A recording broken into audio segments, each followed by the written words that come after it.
ಇನ್ನು ಮೈಸೂರಿನಲ್ಲಿ ಚುನಾವಣೆಯ ಹತ್ತಿರದಲ್ಲಿಯೇ ಆಪರೇಷನ್ ವಿಚಾರ ವ್ಯಾಪಕ ಸದ್ದು ಮಾಡ್ತಾ ಇದೆ.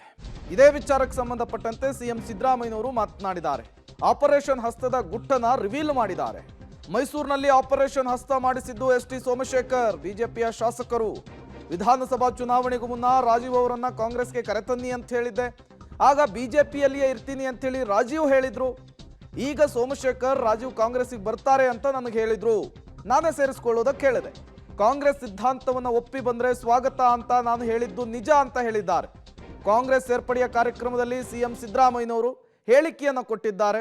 ಆಪರೇಷನ್ ಹಸ್ತದ ವಿಚಾರಕ್ಕೆ ಸಂಬಂಧಪಟ್ಟಂತೆ ನಾನು ಹೇಳಿದೆ, ಕಾಂಗ್ರೆಸ್ ಸಿದ್ಧಾಂತವನ್ನು ಒಪ್ಪಿ ಯಾವುದೇ ಪ್ರೀ ಕಂಡೀಷನ್ ಇಲ್ಲದೇನೆ ಕಾಂಗ್ರೆಸ್ ಪಕ್ಷವನ್ನ ಸೇರಿದ್ರೆ ಅವರೆಲ್ಲರಿಗೂ ಕೂಡ ಭವ್ಯವಾದಂತಹ ಸ್ವಾಗತವನ್ನ ಕಾಂಗ್ರೆಸ್ ಪಕ್ಷ ಕೊಡುತ್ತದೆ.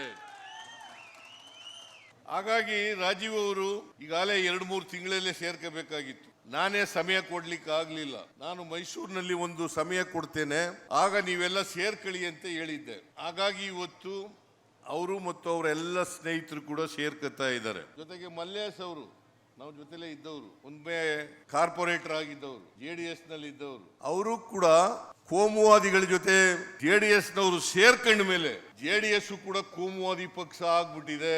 ಅದಕ್ಕೋಸ್ಕರ ಅಲ್ಲಿ ಇರೋದು ಬೇಡ ಅಂತೇಳಿ JDS ಅನ್ನ ತೊರೆದು ಇವತ್ತು ಕಾಂಗ್ರೆಸ್ ಪಕ್ಷವನ್ನು ಸೇರಿದ್ದಾರೆ. ಭೈರಪ್ಪನವರು ನಮ್ಮ ಜೊತೆಲಿ ಇದ್ದವರು, ಮೇಯರ್ ಆಗಿದ್ದರು.